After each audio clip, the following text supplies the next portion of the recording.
오늘은 어버이 주일입니다. 특별히 오늘 설교 제목은 세상에 나가면 7번 태어나라 라는 제목으로 잡았습니다.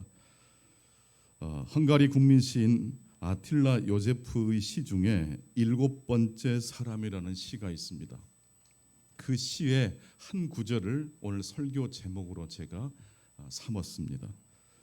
7번째 사람이라는 시는 이런 내용입니다. 세상에 나가면 7번 태어나라. 불난 집에서, 눈보라치는 빙원에서, 광란의 정신병원에서, 바람이 휘몰아치는 밀밭에서, 종이 울리는 수도원에서, 비명을 지르게 되는 돼지 우리 속에서, 6아이가 울었어도 충분하지 않아. 너 자신이 7번째 아이라야 해. 세상에 나가면 몇 번 태어나라고요? 7번 태어나랍니다. 불난 집에서 탈출해야 되지 않겠습니까? 그러니까 불난 집 크나큰 위기를 뚫고 이겨낼 때 한 번 더 태어나는 것과 같지 않겠습니까? 눈보라치는 빙원에서 매섭게 경제적 추이가 됐던, 관계의 어려움이 됐든, 인생에 모진 비바람이 칠 때가 있지 않습니까? 그럴 때 역시 견디고 버텨내는 사람이 되다는 이야기입니다. 또 이런 경우는 어떻습니까? 광란의 정신병원에서 살다 보면 미치고 싶을 때가 있잖아요. 다 던져버리고 싶을 때가 있잖아요. 그때 역시 한 번 더 한 걸음을 내딛자라는 이야기입니다. 이 앞자리에 보니까 3040 우리 세대들이 자녀들을 안고 예배를 드리는데 아마 이 대목에서 위로가 될 거예요. 광란의 정신병원에서 애들 한 명이 자립할 때까지 어머니는 쉴 수가 없습니다. 그 아이들이 유치원 입학할 때까지는 고단해요. 육체적으로 피곤하고 영적으로도 고단해요. 예배 시간에 설교를 들을 수가 없어요. 그래서 유아실에 너무 어린 자녀들을 데리고 온 부모들은 유아실에 어쩔 수 없이 있지만 저는 가급적이면 이 본당 안으로 내려와서 예배 드릴 것을 고민합니다. 조금 애들이 울면 어때요? 시끄러우면 어때요? 비바람이 휘몰아치는 밀밭에서 다시 태어나야 합니다. 그리고 5번째, 종이 울리는 수도원은 어떤 경우일까요? 바쁘다가 놓쳐버렸던, 지나쳤던 이제 영적인 종소리를 듣게 될 때가 있습니까? 없습니까? 있어요. 너무 힘들어서 교회 왔어요. 그때 내 인생을 바꾸는 한 말씀, 은혜를 경험하게 되는 것입니다. 6번째는 어떤 상황인지 상상이 가지 않습니다. 비명을 지르게 되는 돼지 우리 속에 떨어질 때도 있었나 봅니다. 말도 안 되는 어떤 상황 속에 내몰려진 것이죠. 그럴 때 역시 돌파해내자라는 이야기입니다. 아틸라 요제프라는 이 시인은 굉장히 가정이 불행했다고 합니다. 아버지가 일찍 가정을 버리고 다른 나라로 이민을 가버렸어요. 어머니 역시 이 요제프가 어린 나이에 암 투병하시다가 그만 세상을 떠나셨어요. 고아로 이 집 저 집을 전전하다가 그래도 시집을 잘 가신 누님이 이 동생을 좀 거뒀어요. 매형이 변호사였는데 정성을 다해서 이 동생을 거두었어요. 그래서 공부도 할 수 있었는데 아무래도 이런 불행한 가정, 특별히 역경을 거치고 돌파한 사람들은요, 조금만 뭐가 이렇게 와도 무너져요. 근데 이분이 다행히 시를 쓰는 사람이 됐습니다. 자신의 서러움, 슬픔을 시로 표현해서 위대한 헝가리의 국민 시인이 될 수 있었습니다. 이 시를 읽으면서 저는 우리 부모님 세대가 생각이 났습니다. 우리 부모님 세대들은 삶의 고비고비마다 어떻게 그 고비를 이겨내셨을까? 이 시를 읽으면서 생각이 문득 들었습니다. 6.25를 또 더 멀게는 일제시대를 견뎌내셨지 않습니까? 어떻게 해서 삶의 고비고비를 이겨내셨을까요? 저는 요제프 시인의 시를 통해서 우리 부모님 세대가 7번 태어나셨기 때문에 내가 태어날 수 있었구나. 숨이 넘어갈 것 같은 그런 고비고비마다 참아내시고 인내하셨기 때문에 오늘 우리 대한민국이 있는 게 아니겠는가라는 생각을 해보게 되었습니다. 성경 역시 이 두꺼운 성경을 한 문장으로 요약하면, 거칠게 요약하면 그런 내용이 아닐까. 하나님께서 자녀된 우리들에게 해주고 싶은 말씀을 한 문장으로 요약하라면 세상에 나가면 7번 태어나라라는 이 문장으로 요약할 수 있지 않을까, 그런 생각을 해보게 됩니다. 아브라함은 100세에 낳은 이삭을 너무너무 애지중지했습니다. 그런데 하나님께서 이 이삭을 번제로 바치라고 하나님께서 아브라함에게 명령하셨습니다. 어떻게 이걸 받아들여야 됩니까? 어떻게 해야 합니까? 오늘 창세기 22장 1절과 2절 우리 함께 같이 읽어보시겠습니다. 창세기 22장 1절과 2절입니다. 시작. 그 일 후에 하나님이 아브라함을 시험하시려고 그를 부르시되 아브라함아 하시니 그가 이르되 내가 여기 있나이다. 여호와께서 이르시되 내 아들 내 사랑하는 독자 이삭을 데리고 모리아 땅으로 가서 내가 내게 일러준 한 산 거기서 그를 번제로 드리라. 여러분, 마귀의 시험이 우리에게 올 때는 어떻게 해야 됩니까? 무조건 말씀으로 이겨내실 수 있기를 축원합니다. 반대로 하나님의 테스트, 하나님의 시험이 우리 신자의 삶에 찾아올 때는 어떻게 됩니까? 무조건 순종하실 수 있기를 바랍니다. 이해가 되든 이해가 되지 않을 때조차도. 왜냐하면 하나님의 시험, 하나님의 테스트는 우리로 하여금 다시 태어나게 하시는 하나님의 축복의 통로가 되기 때문입니다. 첫 번째, 이 아침 하나님께서 우리에게 주신 말씀입니다. 하나님의 시험, 하나님의 테스트는 우리를 다시 태어나게 합니다. 우리를 7번 다시 태어나게 한다는 말씀입니다. 하나님은 우리 신자에게 시험을 허락하시되 어떤 시험만 주셔요? 감당할 만한 시험을 주신다고 말씀해 주셨어요. 즉 하나님은 힘들고 괴롭고 고독한 순간순간마다 그것을 견뎌낼 수 있도록 은혜를 베풀어 주신다는 말씀입니다. 그런데 오늘 창세기 22장 1절 보니까 이 하나님의 테스트가 아브라함에게 언제 찾아왔습니까? 그 일 후에라고 되어 있습니다. 그 일 후에. 그 일 후에란 뜻은 넓게 보면 창세기 12장부터서 창세기 21장까지의 내용을 가리킵니다. 창세기 12장부터 창세기 21장까지 아브라함은 어떻게 살았을까요? 본토 친척 아비 집을 떠나라라고 했을 때 아브라함의 나이가 75세. 그렇게 해서 우여곡절 끝에 가나안 땅에 도착을 했습니다. 하나님께서 말씀하신 대로 본토 친척 아비 집을 떠나서 하나님 말씀이라면 조건 없이 순종한 삶을 아브라함이 살았을까요? 언뜻 보기에는 모든 걸 다 버려두고 하나님을 쫓아 나선 것처럼 보이지만 분명히 한번 해보실까 생각해 보실까요? 하나님께서 아브라함에게 그냥 떠나라고 그러지 않고 본토 친척 아비 집을 떠나라. 네 혼자 가라, 그런 뜻이에요. 그런데 갈대아 우르를 떠났을 때 아브라함은 누구를 챙겨서 갔죠? 조카 롯을 데리고 함께 가나안 땅을 향해 갔어요.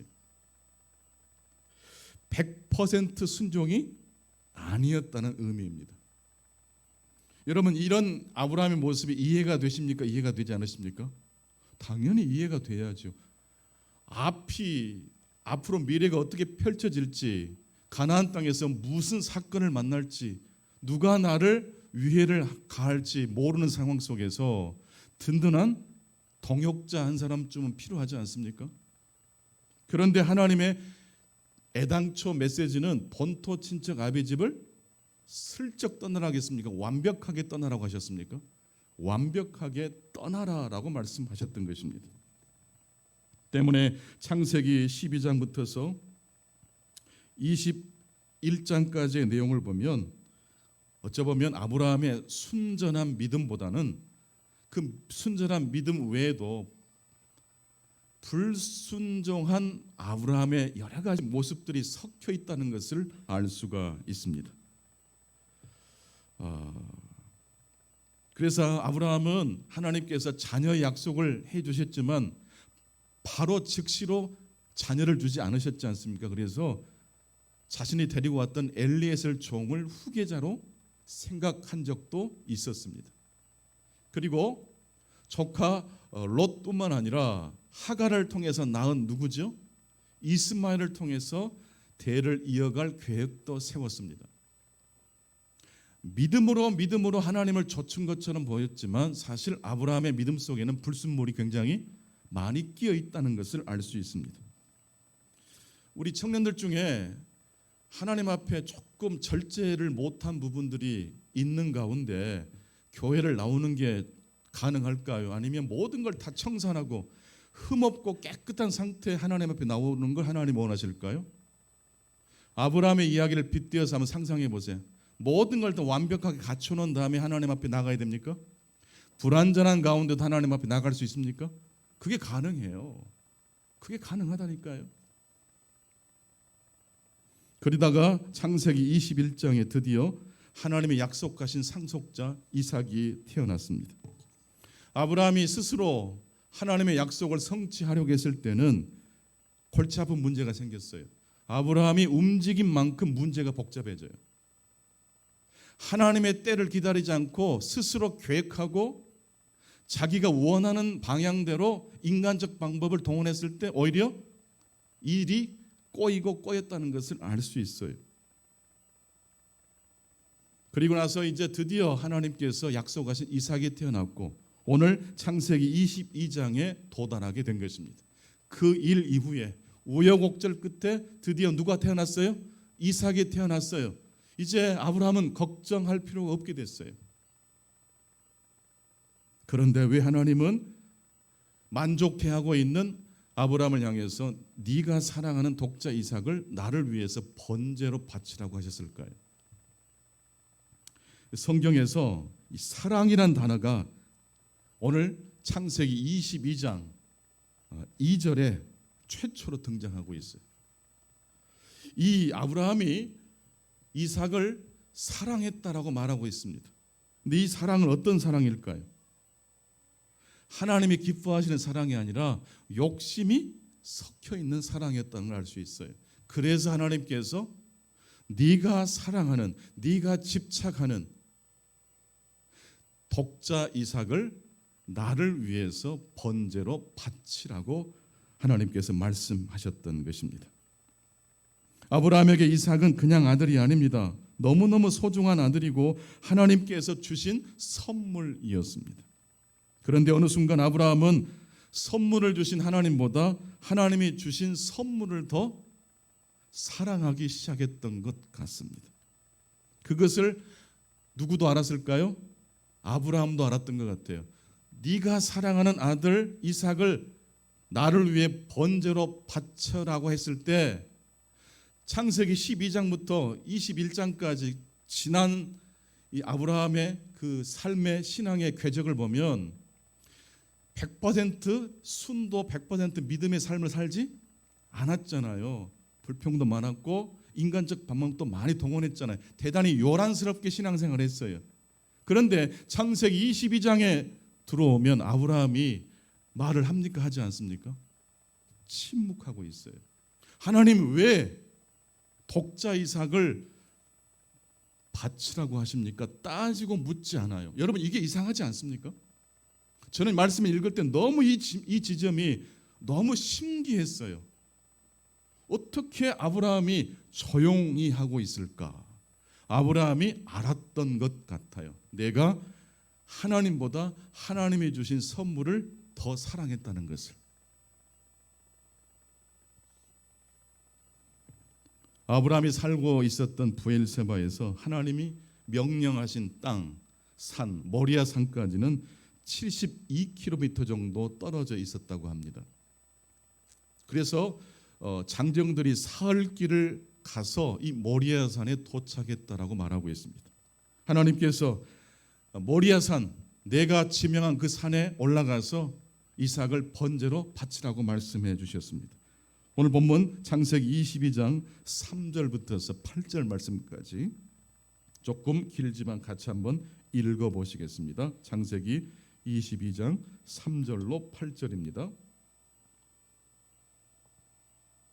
시작. 아브라함이 아침에 일찍 일어나 나귀의 안장을 지우고 두 종과 그의 아들 이삭을 데리고 번제에 쓸 나무를 쪼개 가지고 떠나 하나님이 자기에게 일러 주신 곳으로 가더니 제3일에 아브라함이 눈을 들어 그곳을 멀리 바라본지라. 이 아브라함이 종들에게 이르되 너희는 나귀와 함께 여기서 기다리라. 내가 아이와 함께 저기 가서 예배하고 우리가 너희에게로 돌아오리라 하고 아브라함이 이에 번제 나무를 가져다가 그의 아들 이삭에게 지우고 자기는 불과 칼을 손에 들고 두 사람이 동행하더니 이삭이 그 아버지 아브라함에게 말하여 이르되 내 아버지 하니 그가 이르되 내 아들아 내가 여기 있노라. 이삭이 이르되 불과 나무는 있거니와 번제할 어린 양은 어디 있나이까. 아브라함이 이르되 내 아들아 번제할 어린 양은 하나님이 자기를 위하여 친히 준비하시리라 하고 두 사람이 함께 나아가서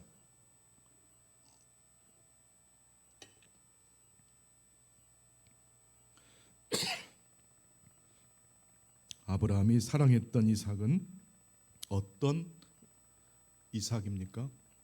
하나님이 주신 선물로서의 이삭을 사랑한 게 아니라 하나님보다 더 사랑하게 된 이삭, 즉 우상 숭배가 되어버렸어요. 즉 아브라함의 이삭을 향한 사랑은 어떤 사랑입니까? 위험한 사랑이 된 것입니다. 칼릴 지브란이라는 사람이 결혼에 대하여라는 시를 쓰셨는데 이 시를 보면 아브라함의 사랑이 어떤 사랑이었는지를 짐작할 수 있는 대목이 나옵니다. 결혼에 대하여 함께 있되 거리를 두라. 그래서 하늘바람이 너희 사이에서 춤추게 하라. 서로 사랑하라. 그러나 사랑으로 구속하지는 말라. 사원의 기둥들도 서로 떨어져 있고 참나무와 삼나무는 서로의 그늘 속에선 자랄 수 없다. 아브라함과 이삭 사이의 사랑은 건강한 사랑이 아닙니다. 왜냐하면 하나님보다 더 깊이 마음을 빼앗긴 사랑입니다. 하나님보다 더 사랑한 것을 성경은 우상숭배라고 말을 합니다. 나는 여러분들이 하나님을 정말로 진실되게 진심으로 사랑하실 수 있기를 축원합니다. 그러면 하나님이 주신 선물을 향유하는 분들이 될 거예요. 하나님이 주신 선물을 향유하지 않고 그것을 집착할 때 나도 불행해지고 내가 사랑하는 내 자녀도 불행해질 수 있어요. 근데 칼릴 지브란의 이 시를 보게 되면 단순히 부모 자녀 사이의 관계만 말하지 않습니다. 모든 사람과 사람 사이에는 뭐가 있어야지 안전해요? 거리두기가 있어야 돼요. 코로나 기간 동안에 우리가 거리두기 했잖아요.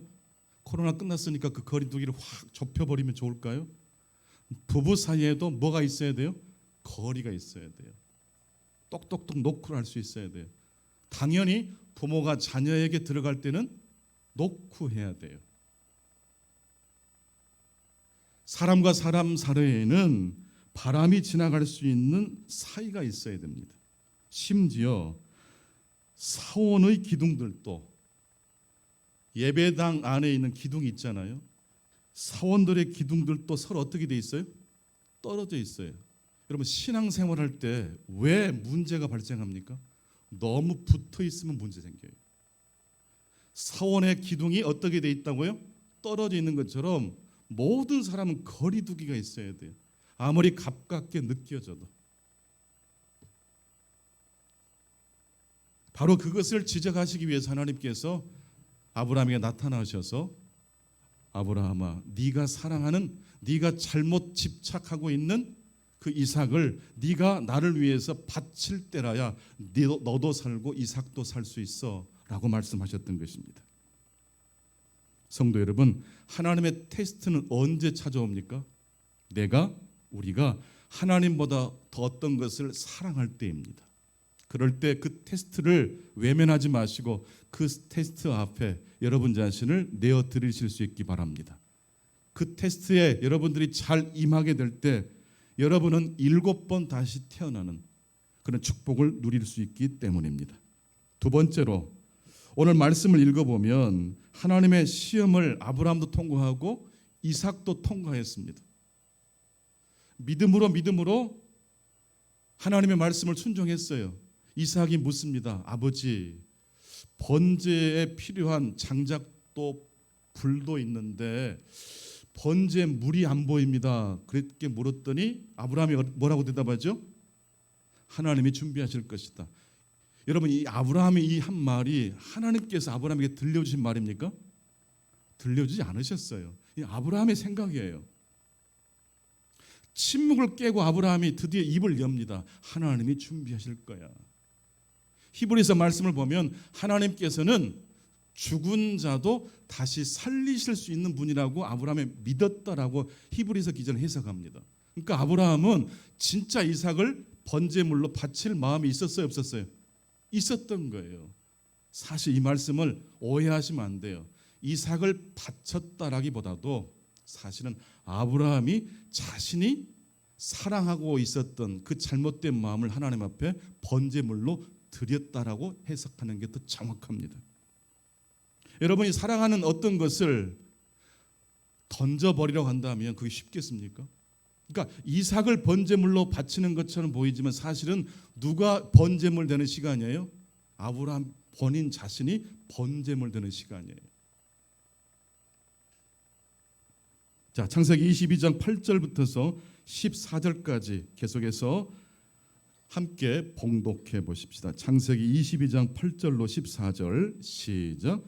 아브라함이 이르되 내 아들아 번제할 어린 양은 하나님이 자기를 위하여 친히 준비하시리라 하고 두 사람이 함께 나아가서 하나님이 그에게 일러 주신 곳에 이른지라. 이에 아브라함이 그곳에 제단을 쌓고 나무를 버려놓고 그의 아들 이삭을 결박하여 제단 나무 위에 놓고 손을 내밀어 칼을 잡고 그 아들을 잡으려 하니 여호와의 사자가 하늘에서부터 그를 불러 이르시되 아브라함아 아브라함아 하시는지라. 아브라함이 이르되 내가 여기 있나이다 하매 사자가 이르시되 그 아이에게 내 손을 대지 말라. 그에게 아무 일도 하지 말라. 내가 내 아들 내 독자까지도 내게 아끼지 아니하였으니 내가 이제야 내가 하나님을 경외하는 줄을 아노라. 아브라함이 눈을 들어 살펴본즉 한 순양이 뒤에 있는데 뿔이 수풀에 걸려 있는지라. 아브라함이 가서 그 순양을 가져다가 아들을 대신하여 번제로 드렸더라. 아브라함이 그 땅 이름을 여호와 이레라 하였으므로 오늘날까지 사람들이 이르기를 여호와의 산에서 준비되리라 하더라. 얼마나 감사한 내용입니까? 드디어 아브라함의 믿음이 회복되었어요. 하나님보다 더 사랑했던 어떤 것을 하나님 다음으로 이제 그 위치를 배치를 다시 달리하기 시작했어요. 그때부터 모든 게 다 아름다워지기 시작합니다. 그렇게 은혜스럽게 모든 일이 해피엔딩으로 끝나는 것처럼 보이는데 오늘 말씀 이제 15절 그 이하의 말씀을 쭉 읽다 보면 특별히 창세기 22장 19절 한번 가보세요. 19절 머리의 산에 올라갈 때는 아브라함과 이삭이 같이 올라갔는데 그 산에서 여호와 이레 하나님을 체험한 다음에 산에서 내려올 때는 아브라함 혼자서만 내려오고 있어요. 19절 시작. 이에 아브라함이 그의 종들에게로 돌아가서 함께 떠나 브엘세바에 이르러 거기 거주하였더라. 이에 아브라함이 여기 이삭이 있어요, 없어요? 없어요. 아브라함만 내려온 거예요. 그래서 오늘 두 번째 메시지는 뭐냐면 하나님의 시험을 통과한 후 이삭이 보이지 않고 있다는 것입니다. 하나님의 테스트를 잘 통과한 다음에 아브라함과 두 명의 종은 보이는데 누가 안 보여요? 이삭이 사라지고 말았어요. 여러분 이삭 좀 찾아주십시오. 이삭 어디로 갔을까요? 어디로 꼼꼼 숨었을까요? 창세기 22장 19절 이후부터서 이삭은 보이지 않습니다. 그리고 아브라함의 장례식 때 창세기 25장 9절 그 말씀이 바로 이삭이 다시 등장하는 지점입니다. 모리아산에 올라갈 때는 아브라함과 이삭 두 사람이 올라갔어요. 내려올 때는 아브라함만 내려왔어요. 그리고 아브라함이 하나님의 부르심을 받고 돌아가셨을 때 비로소 이삭이 등장합니다. 이 말씀을 또 오해하실 필요는 없습니다. 진짜 이삭이 사라졌다 그렇게 하면 안 되고요. 여기서 이 본문이 우리들에게 주고자 하는 메시지 포인트는 무엇입니까? 하나님보다 더 사랑해서는 된다 안 된다. 하나님보다 어떤 것일지라도 더 사랑하는 것이 있어서는 안 된다. 그것이 자식일지라도, 그것이 건강일지라도, 그것이 돈일지라도, 그것이 내 명예일지라도 하나님보다 더 사랑하는 어떤 것은 뭐가 돼요? 우상 숭배가 돼요. 그걸 강조하기 위해서 이 성서 기자가 문학적 기법을 사용한 겁니다. 아예 이삭을 사라지게 만들었어요. 사라진 게 아니라 사라진 것처럼 그렇게 말씀을 배열하고 있는 거예요.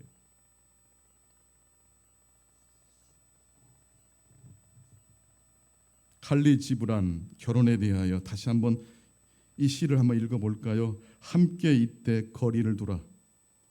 같이 한번 읽어보겠습니다. 함께 이때 거리를 두라. 그래서 하늘바람이 너희 사이에서 춤추게 하라. 서로 사랑하라. 그러나 사랑으로 구속하지는 말라. 사원의 기둥들도 서로 떨어져 있고 참나무와 삼나무는 서로의 그늘 속에선 자랄 수 없다. 내가 집착할수록 사실 떠나요. 근데 내가 그냥 쿨하게 언제든지 네가 오고 싶을 때 오면 돼라고 하면 자녀들이 오히려 더 챙기잖아요. 집착하면 떠나요. 집착하면 나도 괴롭고 자녀도 괴로워요. 여러분 어차피 내 것 아닙니다. 하나님의 선물로 우리들이 잠시 이 아이들을 맡아서 기를 뿐입니다. 진짜 주인은 누굽니까? 여호와 하나님이심을 기억하실 수 있기를 바랍니다. 그러면 자유해져요. 하나님은 우리가 하나님보다 더 사랑하는 것이 있을 때 긴장하셔요. 그리고 반드시 테스트하십니다. 우리의 삶을 막 흔드세요. 요제프 시인의 시를 다시 한번 읽어보겠습니다. 요제프 시인의 시 7번째 사람 시작. 세상에 나가면 7번 태어나라. 불난 집에서 눈보라치는 빙원에서 광란의 정신병원에서 바람이 휘몰아치는 밀밭에서 종이 울리는 수도원에서 비명을 지르는 돼지 우리 속에서 6아이가 울었어도 충분하지 않아 너 자신이 7번째 아이라 해. 이 시의 마지막 끝소절이 또 특이해요. 6번째 아이까지는 그 상황마다 하나님이 주신 지혜를 가지고 대처하라는 말씀 아니겠어요? 한 가지 기준만 가지고 살면요, 그 기준이 무너지면 근데 폭삭 무너지잖아요. 지난번에도 함께 하신 하나님이 이번 이 일도 감당하게 해 주실 줄로 믿습니다. 이게 6번째 태어난 그 사건 스토리 속에 묻혀 있는 이야기 아닙니까? 그런데 7번째 아이는 어떻게 해야 돼요? 새롭게 변신하고 상황에 맞는 지혜로운 사람으로 태어날 것이 아니라 원래 내 자신으로 태어나야 된다. 내 자신이어야 된다. 못나고 흠이 많고 약점이 많지만 하나님은 나를 지혜롭고 아름다운 모습만 사랑하실까요? 있는 그대로의 나를 사랑하실까요? 있는 그대로의 나를 하나님이 사랑하셔요. 난 여러분들이 두 가지 얼굴이 있게 되기를 바랍니다. 순간순간 삶의 고난이 왔을 때 대처를 잘 하시는 지혜로운 사람 되시기를 축원합니다. 뿐만 아니라 여러분의 원래 모습을 잃지 않고 그 고유성을 하나님 안에서 지켜내실 수 있기를 축원합니다. 그러려면 3번째, 7번째 아이는 항상 우리 자신이 되어야 한다고 했는데 그러기 위해서 필요한 것이 무엇입니까? 복음입니다.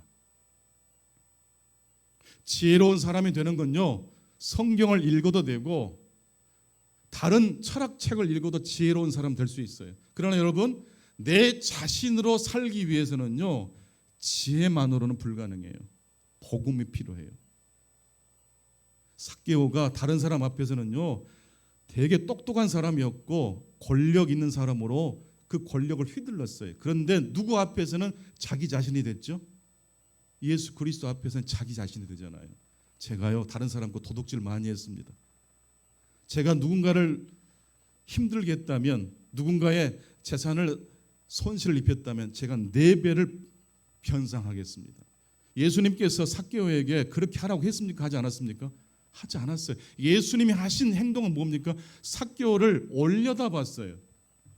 그리고 이렇게 말씀하신 것밖에 없어요. 삭개오야, 오늘 내가 너희 집에서 먹고 자야 되겠다. 삭개오야, 내가 너희 집 놀러 가고 싶어. 그 한마디 때문에 삭개오가 자기 자신으로 돌아온 거예요.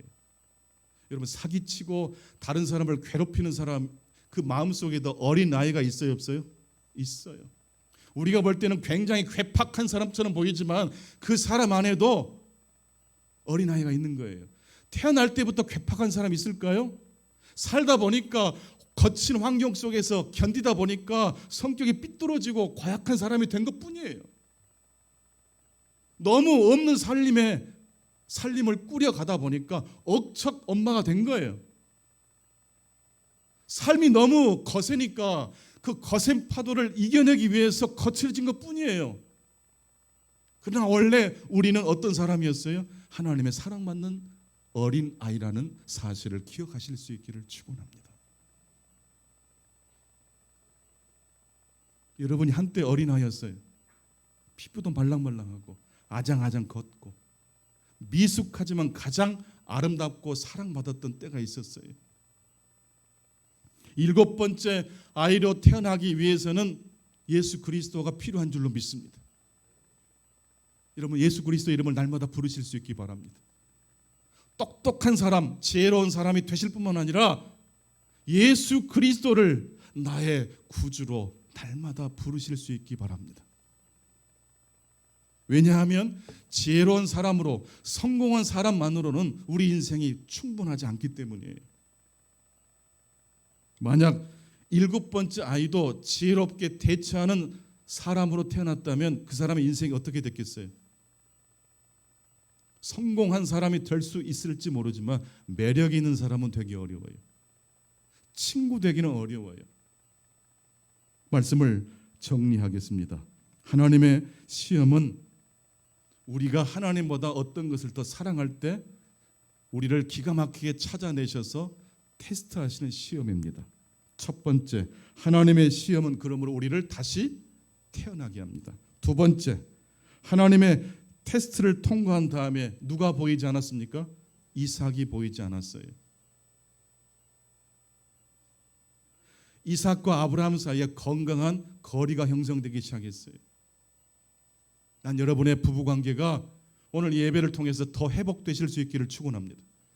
부모님과 자녀 사이가 더 건강해지실 수 있기를 바랍니다. 하나님과 여러분 사이가 더 건강해지시기를 축원합니다. 성도와 성도 사이에 거리 두기를 잘하셔서 성도와 성도 사이에 성령이 춤추실 수 있기를 축원합니다. 마지막 세 번째입니다. 그럼에도 불구하고 6아이로는 충분하지 않습니다. 7번째 아이는 언제나 우리 자신일 수 있어야 됩니다. 여러분, 언제 우리가 가면을 벗습니까? 하나님 앞에 나갈 때 아니겠습니까? 건강한 여러분 자신으로, 있는 그대로 여러분 자신으로 하나님께 나아가시는 이 복된 날 되실 수 있기를 간절히 축원합니다. 기도하겠습니다. 고마우신 하나님, 저희를 낳아주시고 길러주신 부모님 때문에 그분들의 넘어졌다가 다시 일어서신, 끊임없이 다시 도전하고 포기하지 않으신, 거친 세파를 이겨내신 그 사랑과 열정이 있었기에 오늘 대한민국이 있고 저희들이 있습니다. 연로하신 우리 성도님들 그 주름 사이에 패인 그 고단했던 그 이야기 하나님 아버지께서 위로하시고 주 안에서 복된 여정이 되실 수 있도록 복 내려 주옵소서.